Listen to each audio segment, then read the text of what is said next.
इथे आपण छोटा भाजीपाल्याच्या शेतीचा प्रयोग करत आहोत. आपण सर्वप्रथम काय केलंय, सऱ्या पाडल्यात आणि सऱ्या पाडल्यानंतर त्यांना व्यवस्थित पाणी जाईल अशा प्रकारे आपण नागमोडी वळण दिलेली आहे.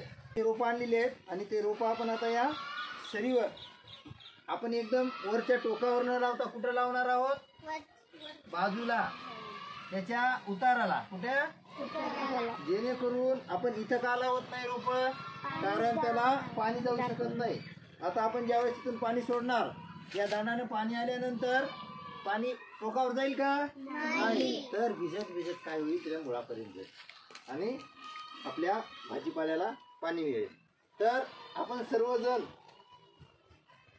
शिक्षण देतो, प्रत्येकाला नोकरी लागणार आहे का, सर्वांना नोकरी लागली तर शेती कोण करणार, कोणाला तरी शेती करावं लागेल की नाही.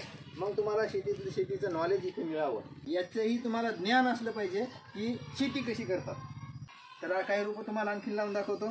हे बघा, ही आहे गड्डा गोबी.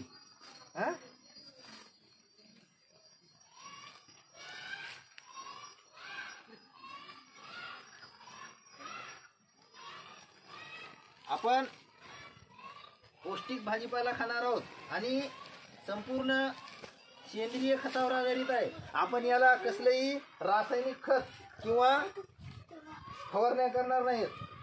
तर आपल्या घरगुती पद्धतीनं शेती पिकवणार आहोत. आपण सेंद्रिय पद्धतीनं आपण याला शेणखत किंवा लेंडी खत अशा प्रकारचं खत घालणार आहोत, जेणेकरून केमिकल आपल्या शरीरामध्ये जाणार नाहीत. नाहीतर तुम्हाला माहित आहे, आजकाल शेती ही पूर्ण केमिकल रासायनिक खतयुक्त झालेली आहे. त्यामुळं आपल्याला कॅन्सर होणे, आपला किडनीचे आजार होणे, लिव्हरचे आजार होणे अशा प्रकारचे आजार होत आहेत. अटॅक येणे, अटॅकचं प्रमाण वाढलं आहे. ते कशामुळं, रासायनिक खत जे आपण दुकानातून खताच्या बॅग आणतो की नाही, या बॅगमधलं खत आपण आपल्या पिकाला, आपल्या भाजीपाल्याला घालतो आणि ते त्या भाजीपाल्याच्या मार्फत आपल्या शरीरात जाते म्हणजे आपल्या रक्तामध्ये जाते. आणि त्यामुळे आजकाल attack, blood pressure, kidney stone अशा प्रकारचे आजार होत आहेत. माहिती आहे का तुम्हाला, हे तुम्हाला भविष्यात होऊ नये म्हणून अशी शेती करणं आवश्यक आहे आपल्याला.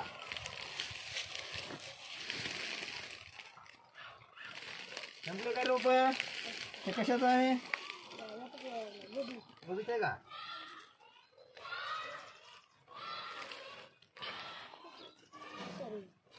एक राहिलं का.